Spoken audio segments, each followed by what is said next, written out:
welcome to Hope for New York's virtual spring benefit, our first ever virtual event. My name is Elise Chong and I'm the CEO of Hope for New York. And I'm so glad that you can join us from your homes in New York City and across the country. When our team was planning for this event a year ago, we were hoping to actually host you in person, but yet here we are tonight. Let me first begin by acknowledging what an extraordinary time this has been for all of us. I'm a New Yorker, brought up in Queens, and I've seen the city go through major adversities and challenges, but I never imagined that this city, my home of over 8 million people, would be sheltering in place, social distancing, and literally coming to a standstill. The impact of COVID-19 continues to have a devastating impact on our city and our world. And it's felt here in the city by all New Yorkers, and especially by our most vulnerable neighbors. And that is why we're here tonight, because we care so deeply about this city, and we want to see its people flourish, especially during this pandemic. So tonight, for the next 35 minutes, I want to give you a glimpse into our work over the past few months. You'll watch a video showing how COVID-19 has affected our city and our response, and then we'll have a conversation with one of our affiliates, the New York City Relief, and with some of our Hope for New York volunteers to give you a glimpse into what it means to serve during this crisis. But before we move forward, let me share a little bit more about our work. We were founded over 25 years ago with a mission to serve our neighbors in need and to see every New Yorker flourish. We do this by partnering with over 60 nonprofits that serve vulnerable and marginalized populations by providing volunteers, funding, and capacity building support. We provide a network of resources in order for our affiliates to make an even greater impact in their communities. Therefore, when this crisis hit in early March, we already had a built-in infrastructure and network in place to serve our affiliates well during this crisis. Our staff immediately went into disaster relief mode, and the first thing that we did was to reach out to our affiliates to really understand how COVID-19 was affecting their communities. By mid-March, we knew that over 95% of our affiliate programs were either suspended or modified due to COVID-19. The stories that came in were evolving rapidly. As the social distancing guidelines were issued, we immediately heard that food pantry lines, meal programs were experiencing a spike in demand. The lines for food were nearly doubling. We also heard that our affiliate clients were losing their jobs and seeking financial assistance. So we immediately knew that this pandemic would stretch our affiliates as we expected the needs to surge. However, our affiliates, just like us, had to deal with unexpected galas that were canceled, fundraisers that were canceled, that would support our mission and our programs during the season. Therefore, it was clear that we had to do something, and we had to do it now to meet this critical need, as we did at 9/11 and Hurricane Sandy. So from the very beginning, we asked our stakeholders to do 3 things, which was to pray, serve, and give. And so we activated the Hope for New York Relief Fund, and the response has been amazing. Due to the generous support of so many of you, and many of you who are here tonight, we have been able to provide 3 rounds of relief grants, and we expect to give over $700,000 in the next few weeks. So these grants will support additional emergency food, supplies, and so much more, so that our affiliates are able to sustain their services and serve even more people during this crisis. But our work isn't finished. We know that the effects of COVID-19 are long-lasting, but we're committed to working with our affiliates for their ongoing relief, recovery, and restoration. And we will need you and your partnership to continue this work. So it's our goal this evening to raise $100,000, and we're very excited to share that we have a generous anonymous donor who will match all gifts up to $50,000. We're so grateful for this opportunity, and we ask that you consider giving on our event page.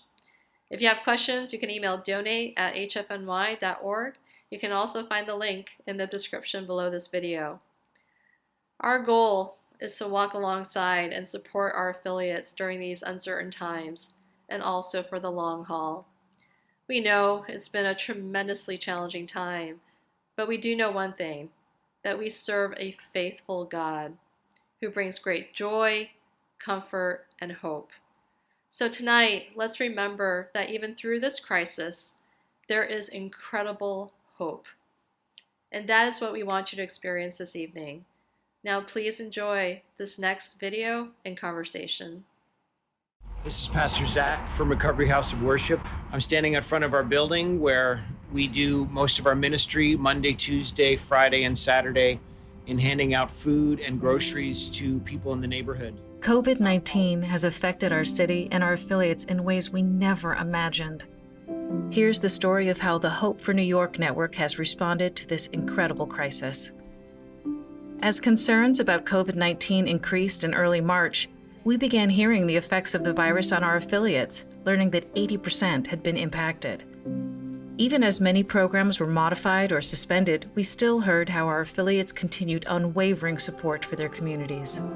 So by mid-March, we launched a COVID-19 resource guide to mobilize our network, which includes church partners, volunteers, and supporters, to pray, serve, and give, to pray for our affiliates, to continue volunteering safely, and to give funding.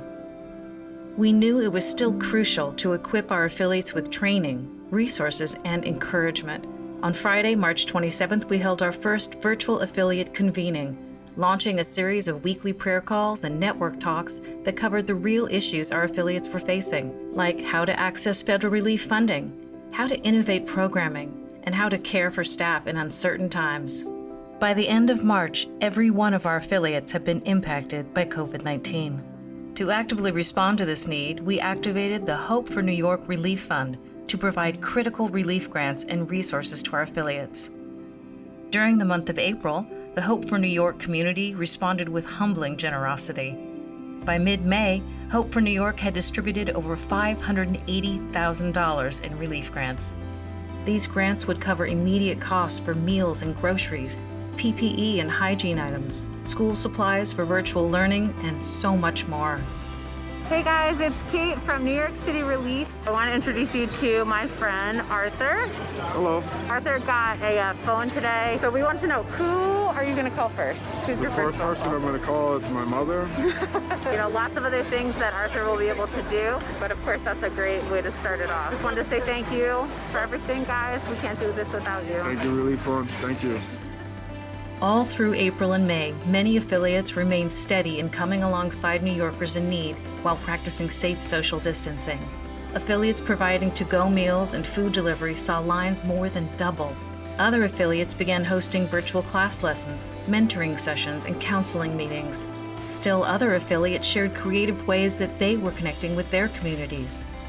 More virtual volunteer opportunities became available, and people responded with enthusiasm. Today, we know that the future is uncertain, and there is still so much work left to do. But we have hope in a God who is caring for and restoring our city so that we may continue to heal after COVID-19. We remain focused on our commitment to strengthen the work of our incredible affiliate partners every step of the way, so that more New Yorkers thrive and flourish.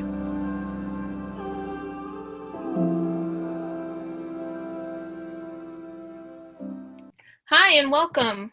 We hope that you were encouraged by watching our inspiring video. In this next segment, we'll be sharing a conversation with New York City Relief and some of our Hope for New York volunteers.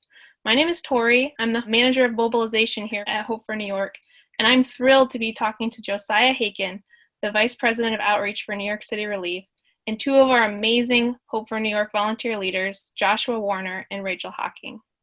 New York City Relief is one of Hope for New York's 61 affiliate organizations.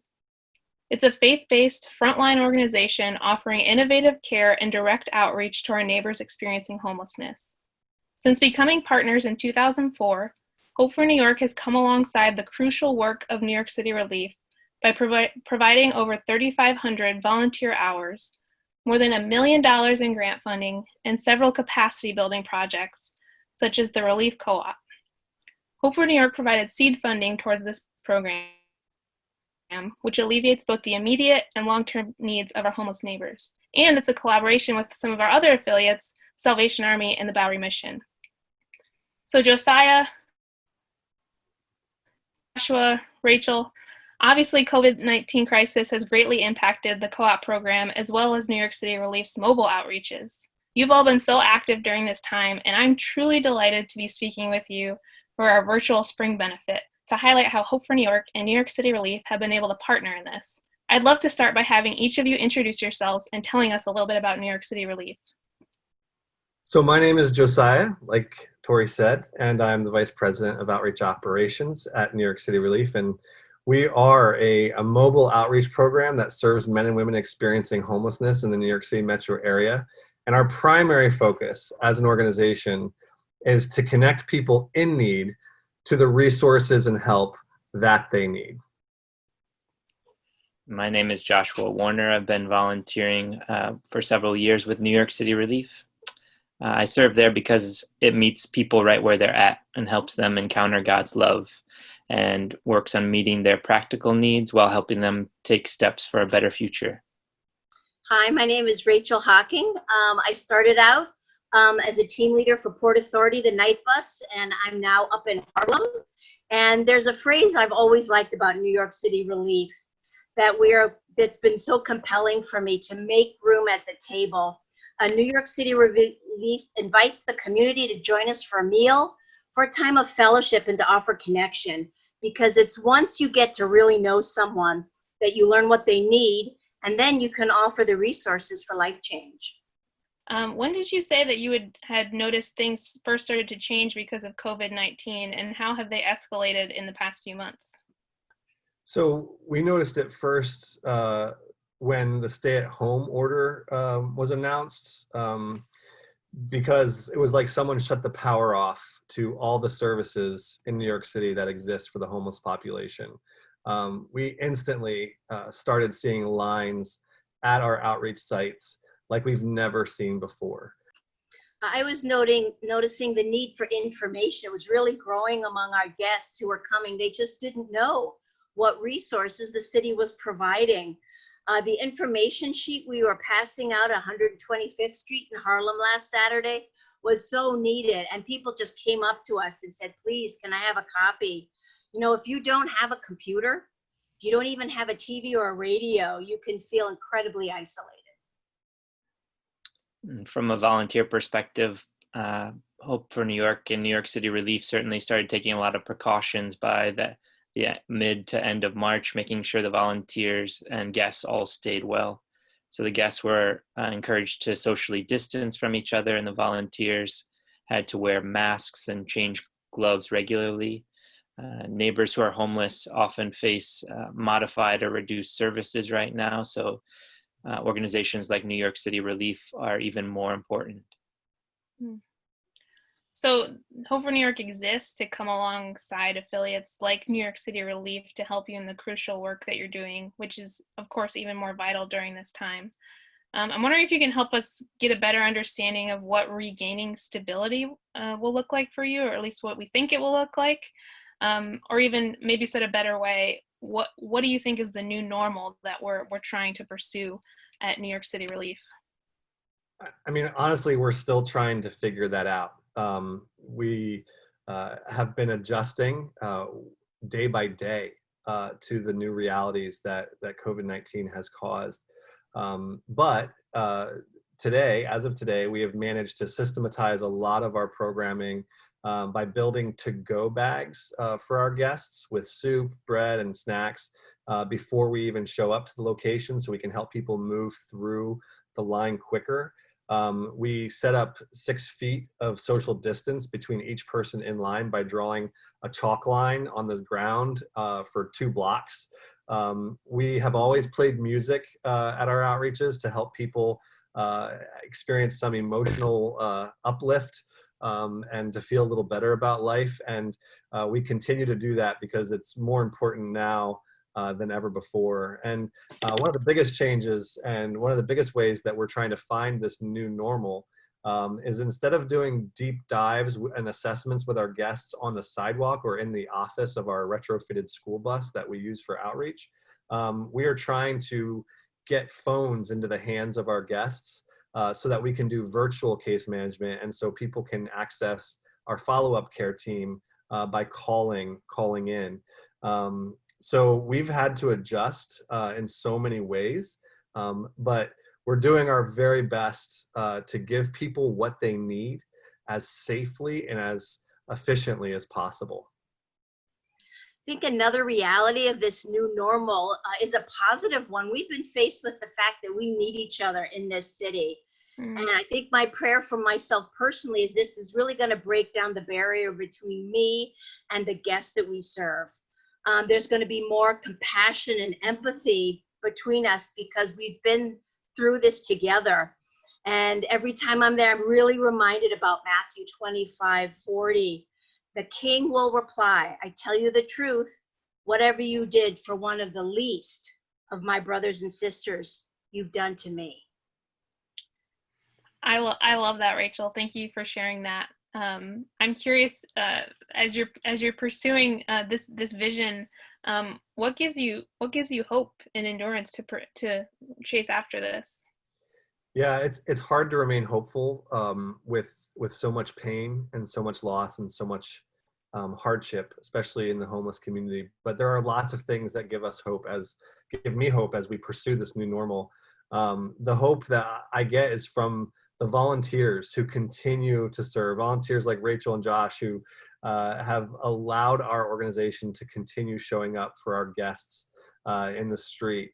And that just gives me so much hope. And the collaboration that I'm seeing citywide in terms of the organizations that serve the homeless community that have been able to remain open and have been able to function, we realize that we need each other, like it was said earlier, now more than ever. And so we're all trying to work together to care for the homeless community. And that gives me incredible hope.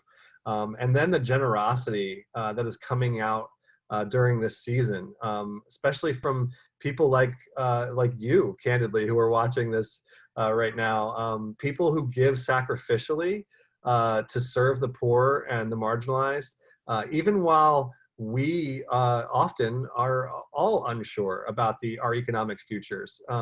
So people are stepping up in ways that are blowing my mind. And we are just so grateful for what Hope for New York and all of the Hope for New York affiliates are doing across the city to serve the poor and the marginalized. And that is the reason why I have hope, and that's what encourages me. Awesome. So it sounds like you're facing ever-changing landscape of needs, increasing needs, and trying to maintain this really high level of service for your guests. Back in April, Hope for New York launched the Relief Fund, where 100% of funds raised went directly to providing crucial support to our affiliates like New York City Relief. Elise spoke about this a little bit earlier. How did that make a difference to your organization? Oh, it was huge. It was absolutely huge. When Hope for New York when you guys announced your intentions to launch the Relief Fund, not to be cliche, but it was a huge relief. We're burning through cash, buying to-go containers, hand sanitizer, hot boxes as we shifted to to-go meals. As we also, as an organization, had to cancel our largest fundraiser of the year. And really, as you spend more and you get less, it causes a lot of anxiety. So the Relief Fund really is a lifeline for both our financial future as an organization and our emotional future as staff who work at that organization. So it's sometimes in the middle of a crisis, as you're responding as effectively as you can to serve as many people as you can, it can feel like you're on an island. It can feel like you're out there all by yourself. And knowing that Hope for New York, our fellow affiliates, and the entire Hope for New York community is behind us and is going to continue to help and support our team, it's a reminder to us that that God will not let us fail the people that we serve.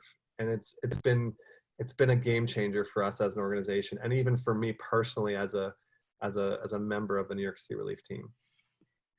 That's super encouraging to hear, and really happy to hear that. And I actually want to dig a little deeper into the practical side of that.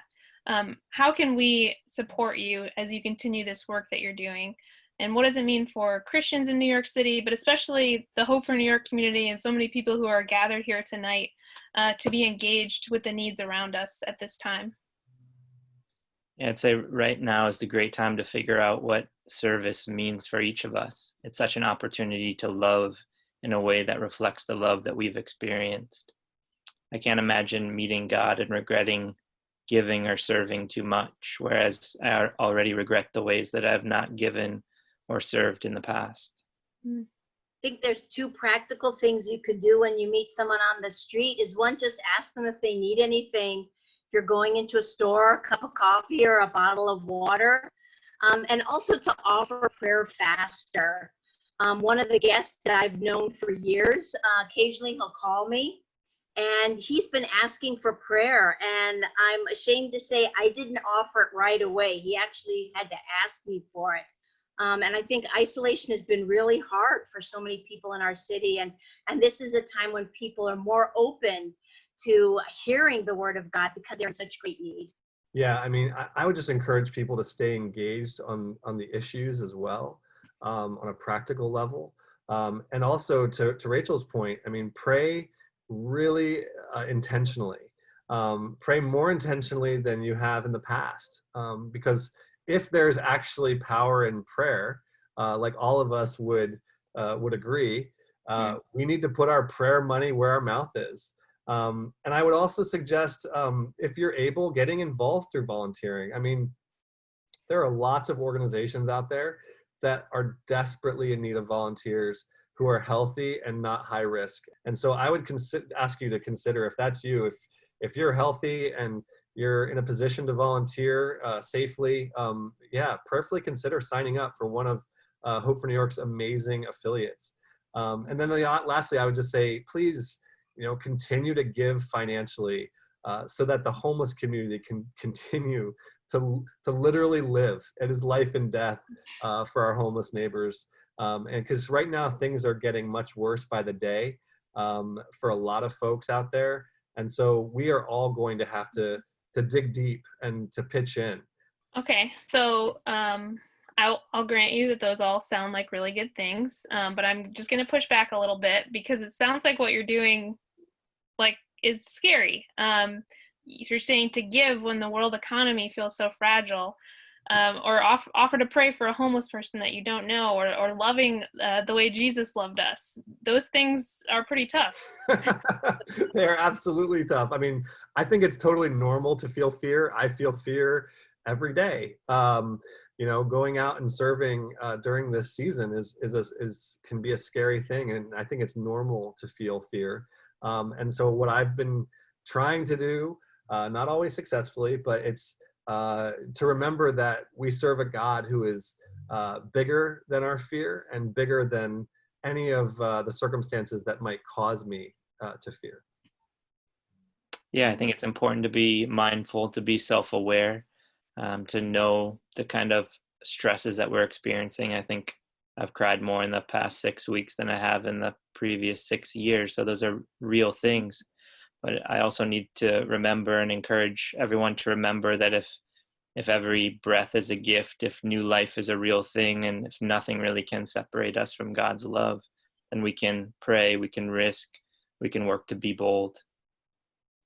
I know we all may have masks on, but we can still look directly at someone when they're speaking and listen actively. I know a lot of people at the bus, it's almost like they just stream of consciousness talking because nobody listens to them.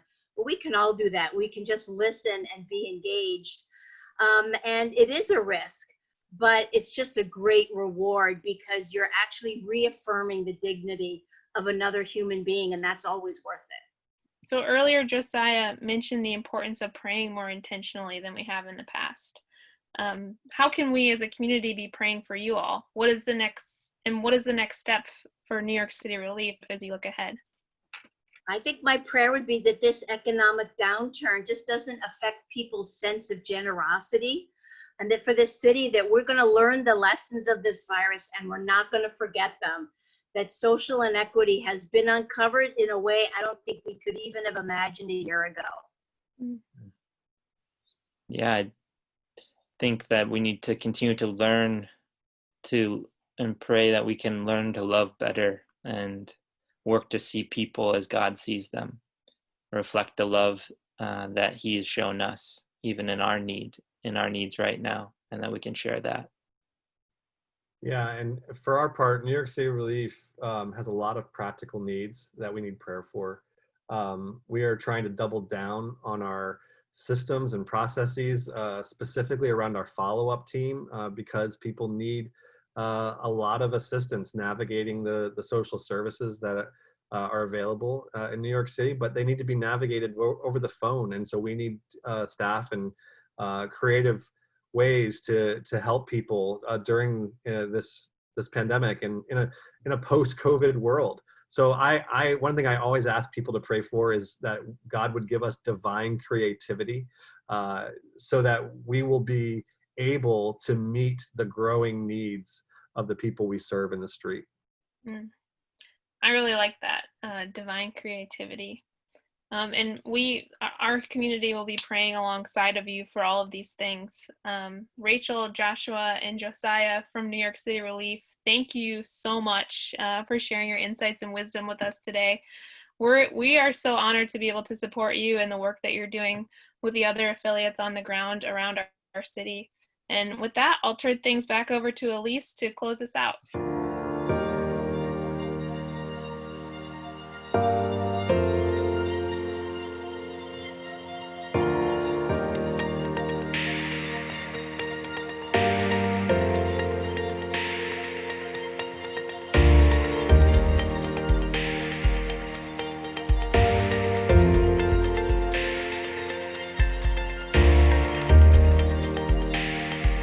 We hope you've been inspired and encouraged by the stories that you heard this evening.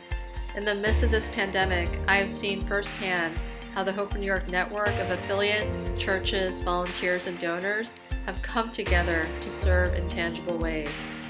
So I hope you'll consider helping us reach our $100,000 goal this evening.